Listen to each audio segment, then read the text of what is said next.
Love stories begin not when we fear someone may be unwilling to see us again, but when they decide they would have no objection to seeing us all the time. Not when they have every opportunity to run away, but when they have exchanged solemn vows, promising to hold us and be held captive by us for life.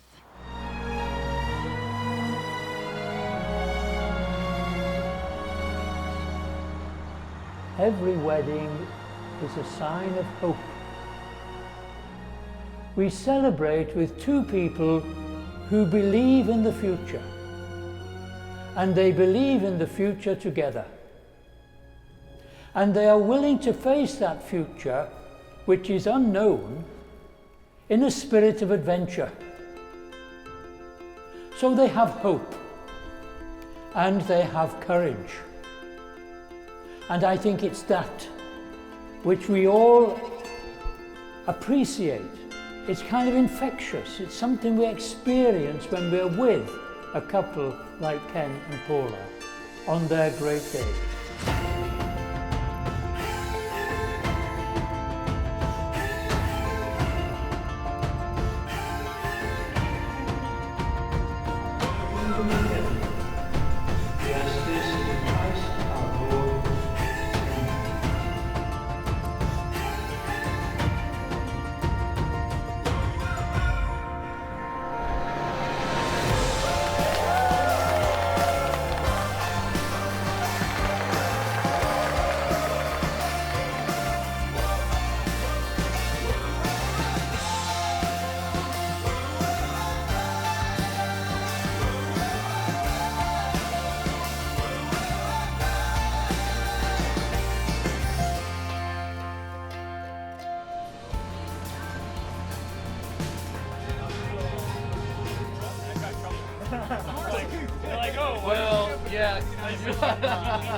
Hi, everyone!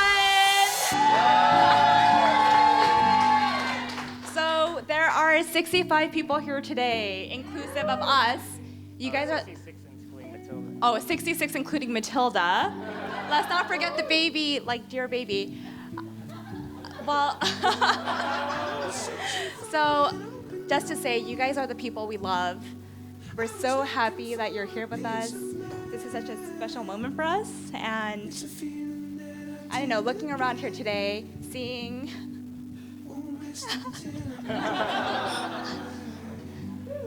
seeing everyone from every stage of our life, right? So the way that we I'll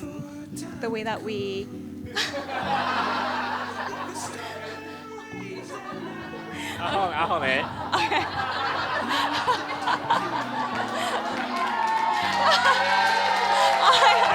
Take a moment. Breathe. Everybody take a deep breath. How does it feel? Good. Yeah. Give me a hand.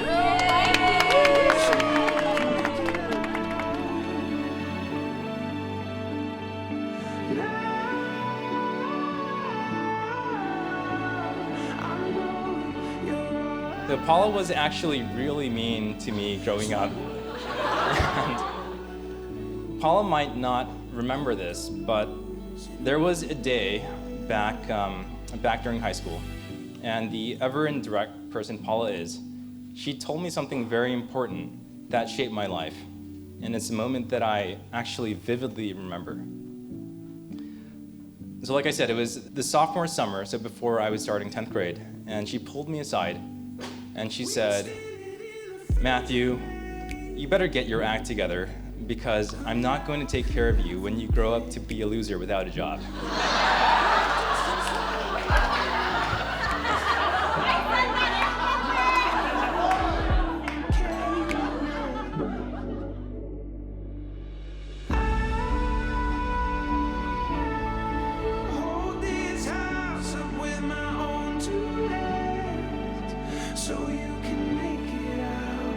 So I'm Slyn, and I'm Ken's slightly older brother, and Ken is my best friend. He always has been. Actually, when I was younger, it never really occurred to me that you wouldn't be best friends with your sibling until like I hear all the stories here and like, yeah. Yeah.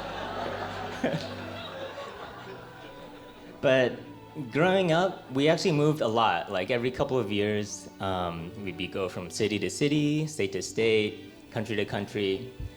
So we were the new kids at school a lot. But, you know, it was always all right because we had each other, right? Like, Ken was there. But looking around tonight, I knew this all along, but I can definitely see the proof that as we moved around everywhere, Ken and I guess I made a lot of lifelong friends, and I'm glad we're all here to celebrate together for this couple. Yeah.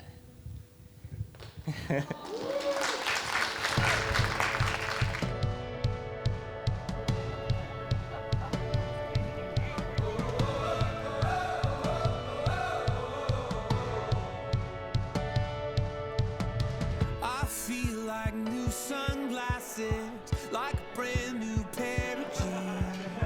I feel like taking chances. I feel a lot like 17.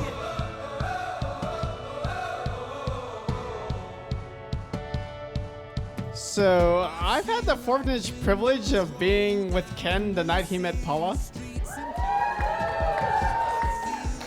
which in essence was, well, for me personally, it was like, I'm drunk, let's go home, and let's get this girl's number and call it a night and call her tomorrow.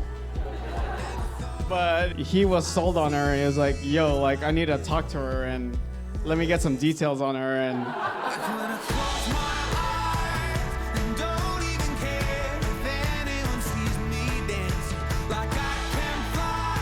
he told me one night, he said, I met this girl. She's the one. That was Paula.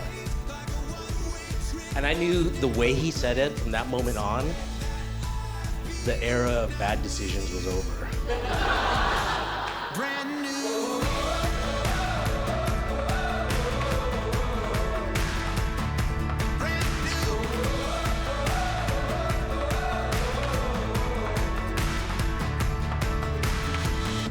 I watched them embrace each other's interests as only the best couples do.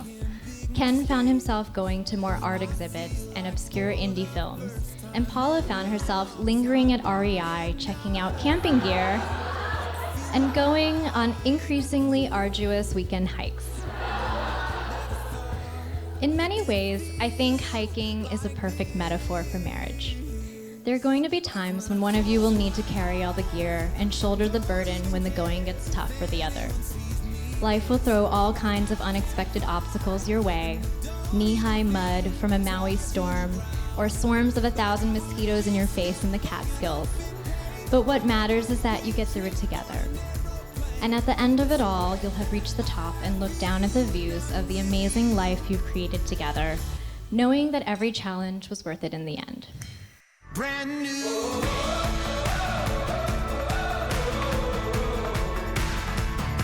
And talking about Paula, we always wanted to have a daughter, and last year we have Daisy, and this year, today we have Paula. And Paula, please take good care of Ken. He may put on a tough guy act at times, or most of the times, but he's actually it's just as soft and vulnerable as all of us. Ken, your friendship means a lot to me. Like everyone said before me, you're protective of your friendships. You get back what you give into the universe, and you give a lot for your friends. That's why you have so many people out here that trekked all the way to Sweden, right? This is amazing, right? Ken, thank you for being so good to my sister. Thanks to you, Paula's phone battery will always have a charge. So let's raise a glass now for Paula and Ken. I should have brought a glass up here. May I wish that your best day in courtship is equivalent to the worst day that you'll ever have in holy matrimony. To love, to marriage, to kindness. To the beginning of the hike of a lifetime. Cheers.